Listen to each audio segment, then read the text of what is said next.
Hello friends, मी मेघाज boutique या चॅनलवरती तुमचं अगदी मनापासून स्वागत आहे। तर आजच्या व्हिडिओमध्ये आपण कटोरी ब्लाउज 30 साइज कटिंग जे आहे या व्हिडिओमध्ये बघणार आहोत। तर सगळ्यात आधी इथं आपण मेजरमेंट घेतलेला आहे की 30 साइजसाठी आपल्याला कोणते मेजरमेंट लागतात। तर छाती 7.5 इंच घेतलेली आहे, कमर जे आहे 6 इंच घेतलेली आहे, पूर्ण उंची 13.5 इंच प्लस 1 घेतलेली आहे, हात उंची 6 घेतलेली आहे, हात रुंदी 4.5 घेतलेली आहे, कटोरी 5 घेतलेली आहे, क्रॉस पट्टी 3 आणि 2.5 घेतलेली आहे, शोल्डर 5 घेतलेला आहे, मुंडा 5.5 घेतलेला आहे, गळारुंदी 2 घेतलेली आहे, पुढील गळा 6.5 आणि मागील गळा जो आहे 8 घेतलेला आहे। तर गळारुंदीमध्ये तुम्ही कमी जास्त ठेवू शकता, म्हणजे जर तुम्हाला शोल्डरची पट्टी कमी हवी असेल तर तुम्ही जे गळारुंदी आहे 2.25 सुद्धा ठेवू शकता। तर सगळ्यात आधी आपलं जे हे माप आहे तर ते लहान आहे, तर त्यामुळे आपण डायरेक्ट अस्तरवरती हे जे कटिंग आहे कटोरी ब्लाउजचं तर ते करणार आहोत। अस्तर मी 1 मीटर घेतलेला आहे, कारण अस्तर जे आहे आपल्याला जर डायरेक्ट आपण अस्तरवरती कटोरी ब्लाउज कटिंग करत असेल तर अस्तर जे आपल्याला एक्स्ट्रा लागतं, कारण डबल कटोरी यामध्ये कटिंग होते। तर त्यामुळे मी 1 मीटर अस्तर जे आहे इथं घेतलेलं आहे। तर आता अस्तरच्या बॅक बाजूला आपल्याला पूर्ण उंचीचं सगळ्यात आधी माप टाकायचं आहे। तर आपली पूर्ण उंची जी आहे तर ती 13.5 इंच आहे। तर 13.5 इंचमध्ये आपल्याला 1 इंच मार्जिन ॲड करून टाकायचं आहे आपल्याला 14.5 इंच माप आपल्या पूर्ण उंचीचं। तर जितकं तुमचं पूर्ण उंचीचं माप असेल तर त्याच्यामध्ये आपल्याला फक्त 1 इंच ॲड करून पूर्ण उंचीचं जे माप आहे तर ते टाकायचं आहे। आता त्यानंतर आपण टाकणार आहोत शोल्डरचं माप। तर 30 साइजला मी शोल्डर घेतलेला आहे 5 इंच। तर शोल्डर मी 5 इंच घेतलेला आहे। त्यानंतर जो मुंडा आहे तर मुंडा टाकायचा आहे 5.5 इंचावरती।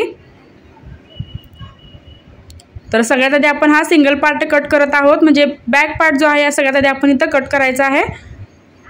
आता प्रॉपर आपलं जे छातीचं माप होतं तर ते इथं टाकायचं आहे। तर आपलं छातीचं जे माप आहे 7.5 इंच आलं होतं, तर प्लस आपण त्यामध्ये 2 इंच मार्जिन जे आहे ॲड करायचं, आणि कमर जी आहे आपली 6 इंच होती तर इथं आपण त्यामध्ये 2 इंच मार्जिन ॲड करून 8 इंचाची कमर जी आहे तशी मार्किंग करून घ्यायची, आणि त्यानंतर छाती आणि कमर जी आहे आपण अशी जोडून घ्यायची आहे। आता बॅक मुंड्याचा जो शेप आहे तर तो आपण द्यायचा आहे 1.5 इंचावरती, कारण फ्रंट मुंड्याला आपण शेप देतो 1 इंचावरती, आणि बॅकचा जो आपला मुंडा आहे तर त्याचा शेप देतो आपण 1.5 इंचावरती। तर बॅक मुंड्याचा मी जो शेप आहे 1.5 इंचावरती दिलेला आहे। तर आता आपण हे कटिंग करून घ्यायचं।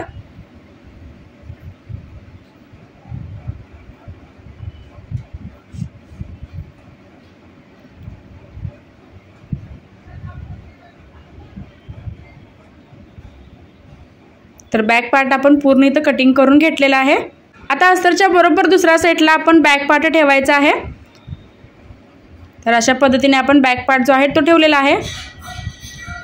आता कापड जे आहे थोडंसं बॉटमला कमी जास्त होतं, तर त्यामुळे मी अशी एक लाईन आखून घेणार आहे।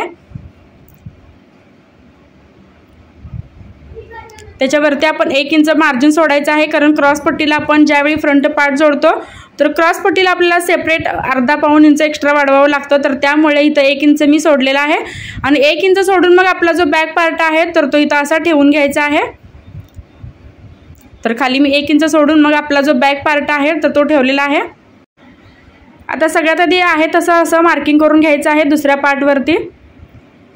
तर बॉटमला मी ते 1 इंच एक्स्ट्रा सोडलेला आहे। आता त्यानंतर आपण गळारुंदी टाकायची आहे 2 इंच। तर गळारुंदी मी 2 इंच घेतली। त्याच्यानंतर आता पुढचा जो आपला गळा आहे तो मी घेणार आहे 6.5 इंचावरती। आता आपण बॉटमला 1 इंच एक्स्ट्रा घेतलं होतं, तर त्याच्या बरोबर सेंटरला आपण इथे एक लाईन आखून घ्यायची आहे, आणि ती जी आपण इथे लाईन आखणार आहोत तर त्याच्यावरती आपण क्रॉस पट्टीचं जे माप आहे तर ते टाकायचं आहे 3 इंचावरती।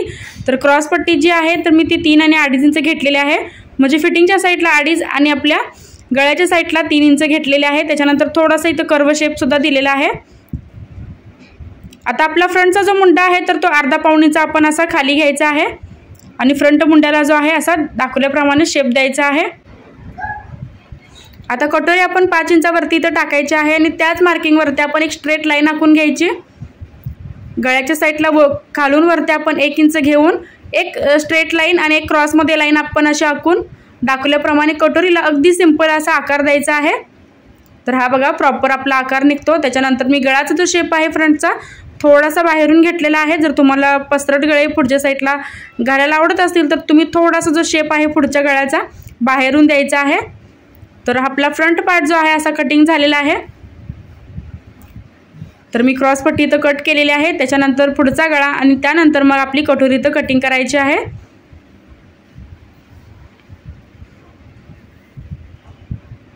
तर आता हे बघा एक्स्ट्रा आपलं जे मार्जिन आहे क्रॉस पट्टीमध्ये निघून जातं। तर आता कटोरी जी आहे एक्स्ट्रा अशी अस्तरवरती आपण ठेवून सगळ्यात आधी आहे असं मार्किंग करून घ्यायचं। आता या दोन्ही साईडला मी 1-1 इंच वाढवणार आहे, कारण ज्या कस्टमरचं मी ब्लाऊज शिवत आहे तर त्यांचं छातीचं जे पोर्शन आहे एकदम कमी आहे, तर त्यामुळे मी 1.5 न घेता इथं 1-1 इंच घेतलेला आहे। पण तुम्ही तसं न करता 1.5च घ्यायचं आहे। सेंटरला मी अर्धा घेतलेला आहे आणि दाखवल्याप्रमाणे कटोरीची मार्किंग आहे मी असं केलेलं आहे। तर मी परत एकदा सांगते की ज्यांचं छातीचं माप एकदम कमी असेल तर त्यांना कटोरीला आपण जे 1.5 इंच एक्स्ट्रा वाढवतो दोन्ही साईडला, तर त्याला 1-1 इंच घ्यायचं आहे, तरच त्यांना जी कटोरी आहे अगदी व्यवस्थित बसते। जर तुम्ही 1.5 घेतला तर आतमध्ये जो स्पेस आहे कटोरीला भरपूर येतो आणि छातीमध्ये काय होतं ब्लाऊज जे आहे एकदम लूज बसतं, प्लेट पडतात, तर त्यामुळे आपण 1-1 इंच घेतलं की व्यवस्थित बसते कटोरी जी आहे, जास्त स्पेस येत नाही, तर त्यामुळे आपण 1-1 इंच घ्यायचं आहे। तर आता आपण यामध्ये काढत आहोत स्लीव्ज।